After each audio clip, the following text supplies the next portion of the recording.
Recording Chapter 16, Spinal Cord Injury, page 97 ETI. Continuing on with patient-centered care, nursing care, ball and bladder function. Spastic neurogenic bladder. Clients who have upper motor neuron injuries develop spastic bladder after the neurogenic shock resolves. Bladder management options for male clients include condom catheters and stimulation of the Micturon reflex by tugging on the pubic hair. Female clients need to use an indwelling urinary catheter due to the unpredictability of the release of urine. Flaccid neurogenic bladder, with clients who have the lower motor neuron injuries, develop a flaccid bladder. Bladder management options for males and females include intermittent catheterization and Creed's method. Downward pressure placed on the bladder to manually express the urine. Neurogenic bowel functioning does not differ much between upper and lower motor neuron injuries.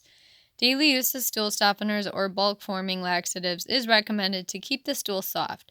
A bowel movement can be stimulated daily or every other day by administration of bicicotal suppository or digital stimulation. Stimulation of the rectal sphincter with a gloved and lubricated finger, only if requested by the provider. Digital stimulation should be used cautiously to avoid provoking a vagal response, which can result in bradycardia and syncope.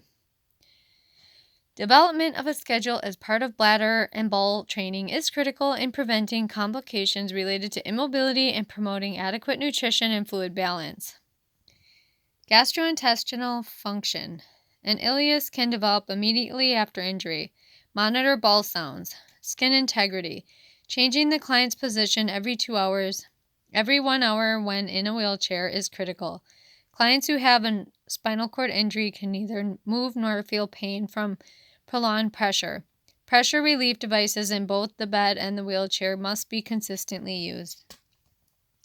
Sexual function. Teach the client about alterations in sexual function and possible adaptive strategies.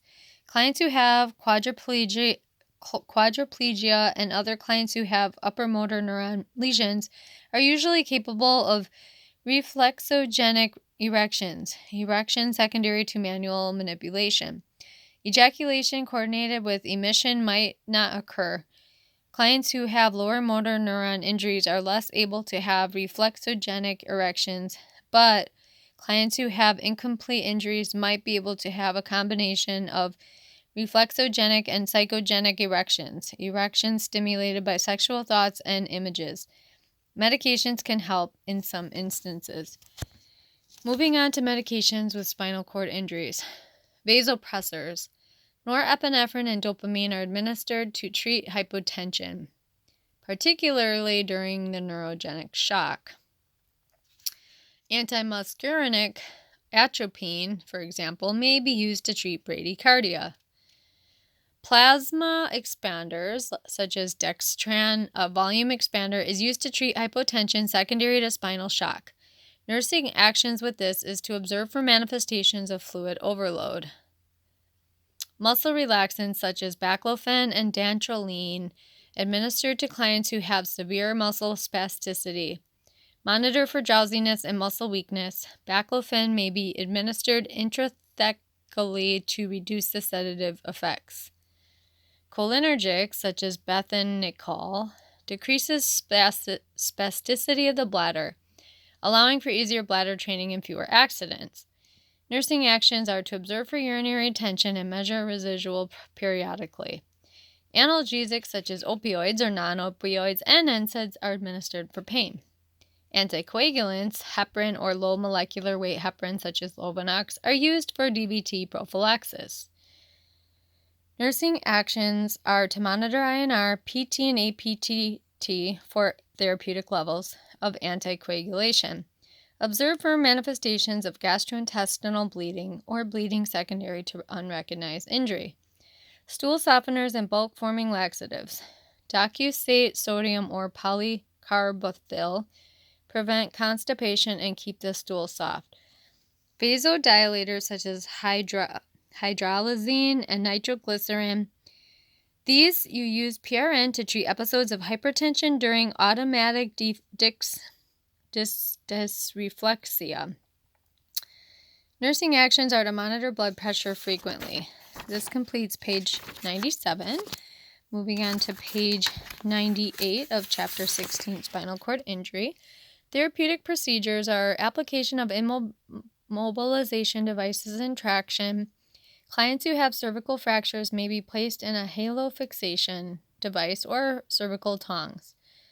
The purpose is to provide traction and/or immobilize the spinal column. Nursing actions are to maintain body alignment and ensure cervical tongue weights hang freely. Monitor skin integrity by providing pin care and assessing the skin under the halo fixation vest as appropriate. Do not use the halo device to turn or move a client. With client education, if going home with a halo fixation device on, follow instructions for pin and best care. Report indications of infection and skin breakdown. Spinal surgery. Spinal fusion is commonly performed when a spinal fracture creates an area of instability of the spine. Spinal fusions in the cervical area usually are performed through the front of the neck. Spinal fusions in the thoracic or lumbar areas are performed under posterior approach and can be combined with a decompressive laminectomy. A decompressive laminectomy with spinal surgery is performed by removing a section of lamina, assessing the spinal canal, and removing bone fragments, foreign bodies, or hematomas that can place pressure on the spinal cord. Donor bone often is obtained from the iliac crest and used to fuse together the vertebrae that are unstable. Application of paravertebral rods can be used to mechanically immobilize several vertebral levels. Nursing actions would be in clients who have undergone an anterior cervical fusion, monitor for possible airway compromise from swelling or hemorrhage. Observe for deviation of the trachea. Assess neurologic status and vital signs every hour for the first 4 hours, and then following spinal fusion. Assess every hour for the first 4 hours, and neurologic status and vital signs. Client education. An area of decreased range of motion will always exist in the area of fusion or paravertebral rods. Rods are usually not removed unless they cause pain. Removal can be done after the spine has restabilized. Interprofessional care. Occupational and physical therapy teach the client how to perform ADLs and reestablish mobility using a wheelchair, braces, or crutches. The client also will be fitted for splints to prevent contractures and provided wrist support for eating and manipulating the joystick on an electrical wheelchair. Social services need to determine the client's financial resources, home care needs, and home modifications. Referral of the client to a SCI support group can aid in emotionally adapting to changes in body image and role. Client education is clients who have experienced spinal cord injury with subsequent loss of function will need varying levels of support upon discharge, and multiple referrals can be required. Clients who have quadriplegia require a lengthy and extensive rehabilitative experience, which can occur on an outpatient or in-home basis. Less extensive therapy is required for paraplegia, but many accommodations need to be made. Moving on is that a family member or support person should understand how to assist with care, ADLs, transfers, medications, and many adaptations might also need to be made to the home to make it a wheelchair accessible. Complications with spinal cord injury include orthostatic hypotension. This occurs when clients change position due to the interruption in functioning of the automatic nervous system and pooling of blood in lower extremities when in an upright position. Nursing actions with orthostatic hypotension are to change the client's position slowly and place the client in a wheelchair that reclines. Use thigh-high elastic hose or elastic wraps to increase venous return. Elastic wraps might need to extend all the way up to the client's legs and include the client's abdomen. Spinal shock is another complication. Spinal shock is the spinal cord's response to inflammation caused by injury.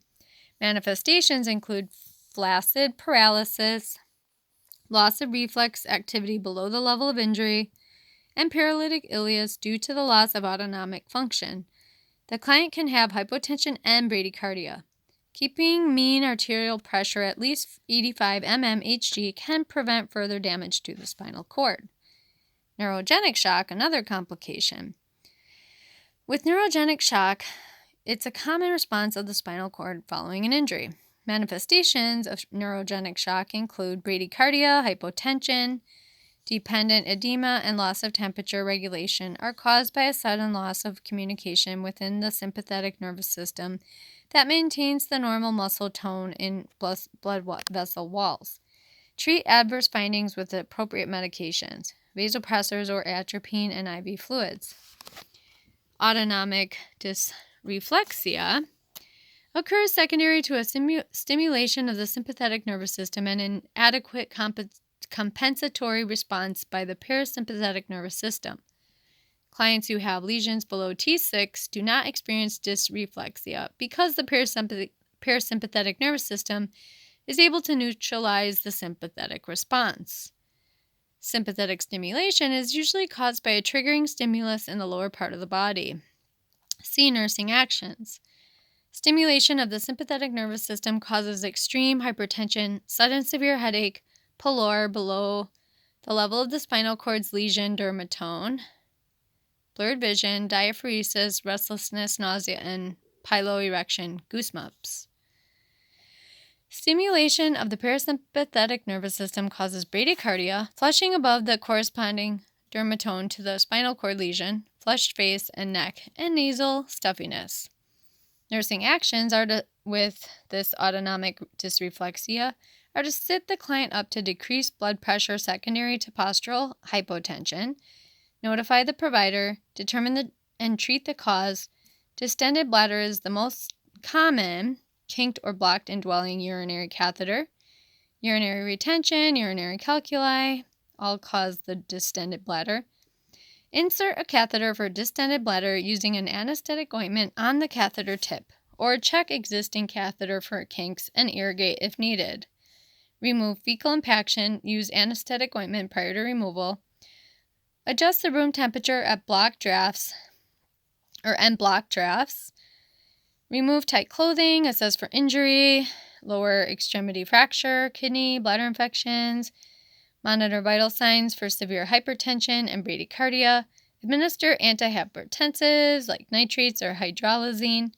Client education includes understanding and preventing potential causes of dysreflexia.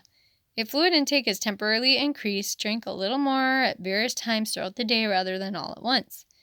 Keep a list of actions to take if an episode of dysreflexia occurs.